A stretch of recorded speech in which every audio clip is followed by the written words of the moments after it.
Bab 233. Rachel sudah membuat Stephen sepenuhnya berada di sisi dia dan tersenyum. Isabel melihat Raisa dengan selamat datang, sementara sudah tenang. Menurut Isabel, asalkan Raisa selamat, itu sudah cukup. Masalah Raisa, kalau dia ingin ceritakan, dia akan dengar. Kalau tidak, juga tidak akan tanya. Sesama teman memang seharusnya begitu. Mengerti untuk memahami privasi masing-masing. Ruang melihat perkampungan itu sangat besar. Semuanya sambil jalan, sambil menikmati perkampungan yang berbeda di bawah laut. Di bawah laut biru yang indah itu, ada sangat banyak kelompok ikan yang melewati bebatuan yang warna-warni. Sungguh sebuah keindahan. Air laut ini sangat jernih. Isabel tidak tahan dan mau memuji. Sudah begitu dalam, masih bisa melihat dengan begitu jelas. Iya, laut yang dalam ini tidak terkontaminasi. Fiona dengan pelan tertawa dan berkata, dan kapal ini demi membuat penumpang lebih menikmati, membuka ultrasound dan mengusir makhluk laut yang menyeramkan, menarik beberapa kelompok ikan yang tidak membahayakan, dan juga bawah laut ini menyalakan lampu sampai di bawah laut ratusan meter. Itulah mengapa kita bisa lihat begitu jelas. Isabel mengangguk dan berkata, harus diakui, kapal ini sungguh menghabiskan banyak pikiran. Iya, Fiona dan Raisa mengangguk dan setuju. Sungguh niat. Mama aku juga datang. Isabel mengangkat kepala, langsung lihat Dewi dan Mailun berjalan bersama, berdiri di depan dinding, menikmati sekelompok ikan tropis. Kita pergi menyapa. Isabel tertawa dan berkata, walaupun kita sudah naik kapal, tapi sampai sekarang belum makan. Fiona dan Raisa mengangguk, ikut Isabel pergi. Mama, Paman Mailun. Isabel sengaja menertawakan mereka. Haruskah begitu romantis? Sudah 1 hari, 1 malam, masih tidak rela berpisah. Dewi sekali mendengar suara Isabel, langsung menjauh dari Mailun dan melihat Isabel. Anak ini, apa yang sedang kamu bicarakan? Isabel tersenyum dan memegang tangan Dewi dan berkata, aku sudah lihat, jangan pura-pura lagi. Lagi pula aku tidak melarang kalian bersama. Mailun juga sedikit malu dan tersenyum. Dia lebih tua dari Isabel belasan tahun. Panggil paman juga tidak keterlaluan. Raisa juga ikutan. Iya, kita berharap semuanya berjalan baik. Saat tante dan paman mau menikah, jangan sampai lupa kabari kita. Fiona juga mengangguk dan berkata, iya, aku sih sudah pasti pergi. Wajah Dewi semakin merah. Itu adalah pertama kalinya Mailun menyampaikan maksud dia di depan anak-anak. Pasti. Mendengar jawaban Mailun seperti itu, wajah Dewi semakin memerah. Isabel menarik tangan Dewi dan berkata, Ma, ini baju yang kamu pilihkan. Apakah terlihat bagus saat aku pakai? Dewi sangat senang. Bagus, anakku pakai apa saja bagus. Dulu mama tidak ada kemampuan. Sepanjang tahun tidak bisa belikan kamu baju baru. Mama sungguh merasa tidak enak. Ma, itu semua sudah berlalu.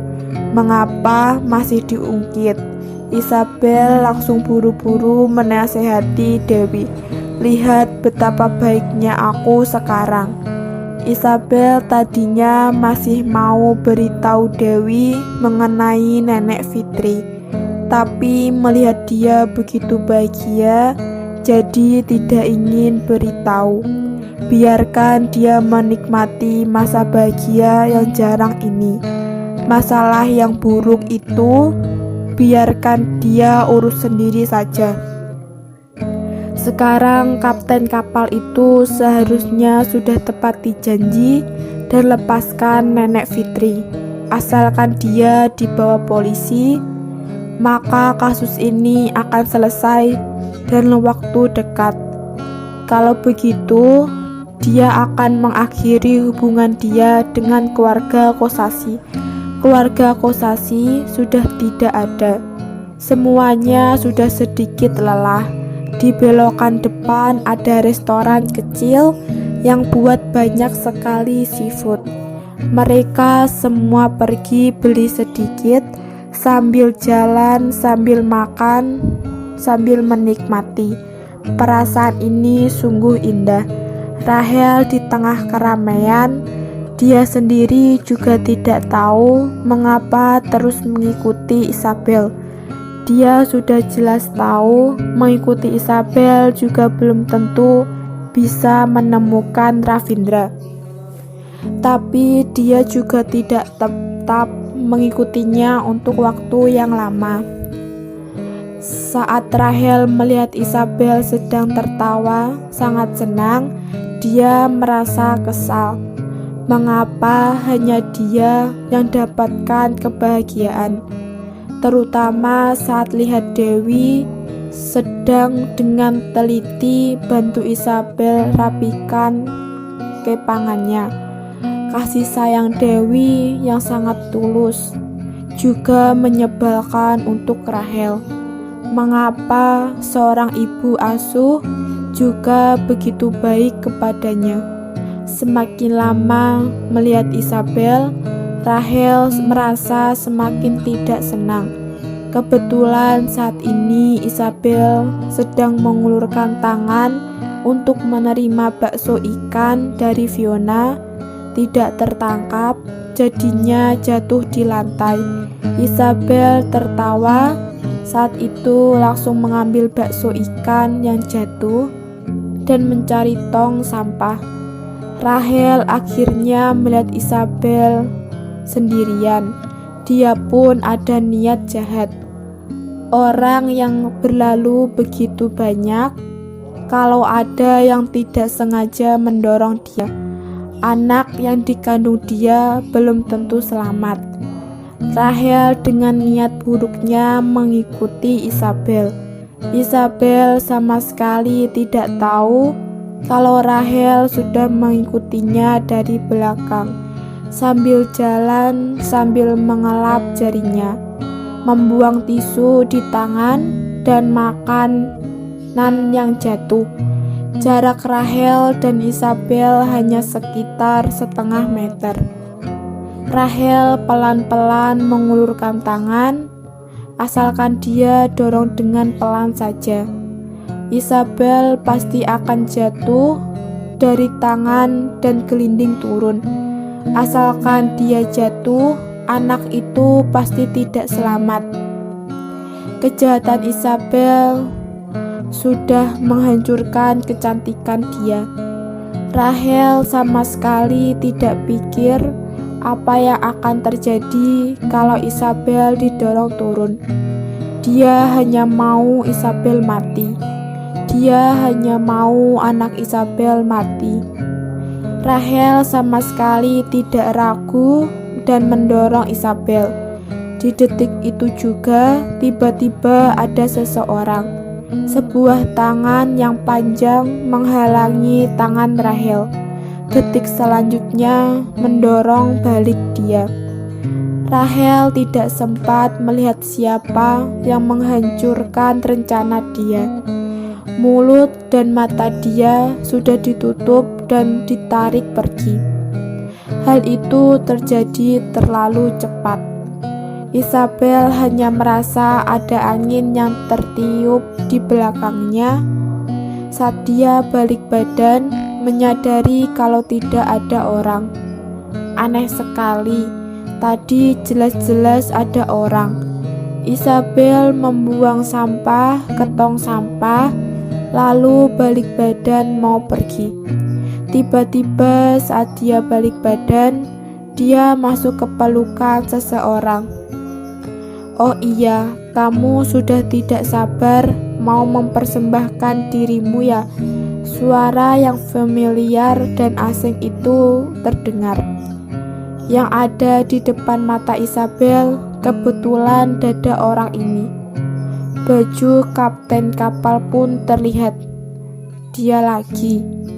Isabel sedikit kesal, baru saja mau mundur, tapi gerakan orang itu lebih cepat dari dia. Langsung merangkul pinggangnya.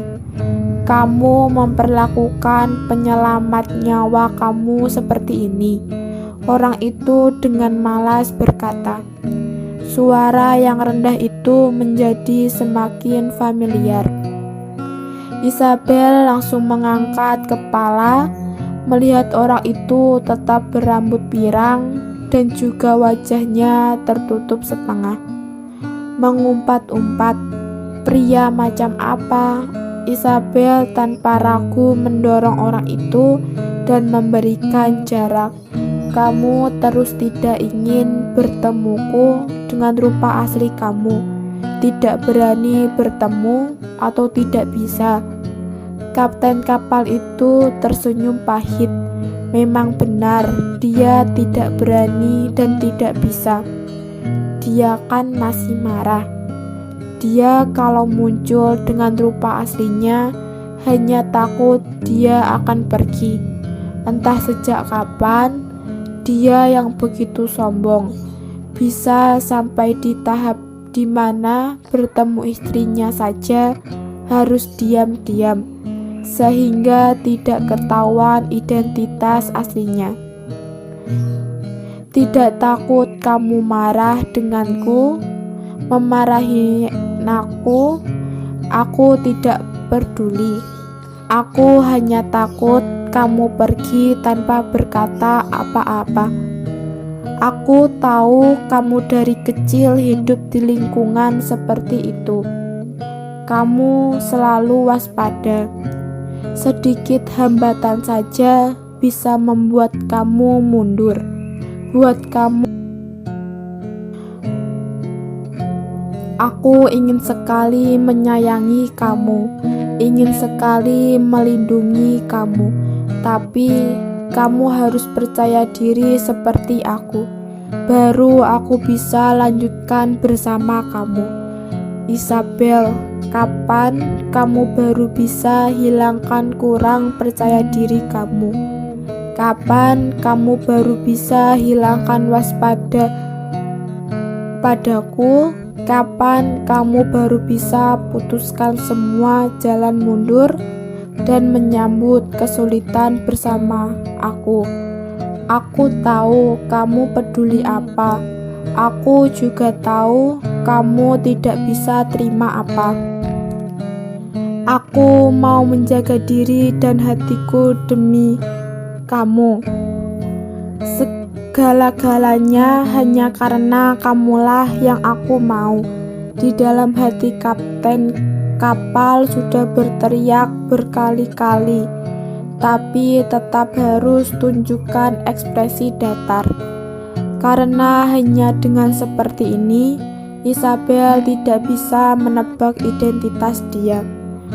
"Tapi aku merasa dengan aku pakai topeng, kamu baru bisa jatuh cinta padaku." Tentunya Isabel melototi dia. Tidak jelas, Isabel mendorong Kapten dan mau pergi. Hati-hati dengan Rahel, dia tidak akan berhenti. Kapten tiba-tiba berkata saat Isabel balik badan. Isabel berdiri diam. Isabel tidak melihat balik, dia mengepalkan tangan. Dia bisa mendapat Nenek Fitri, tentu juga bisa tahu masalah Rahel dan dirinya. Ini sama sekali tidak aneh. Hubungan dia dan Rahel banyak sekali orang yang tidak mau ikut campur, tapi dia malah mengingatkannya. Maksudnya apa? Sedang beri petunjuk kalau selanjutnya Rahel akan lakukan sesuatu. Pria ini memang begitu familiar. Semakin banyak interaksi, rasa familiar ini semakin kuat. Aneh sekali. Pria yang dia pernah berinteraksi memang tidak banyak. Mengapa bisa ada rasa familiar yang aneh ini?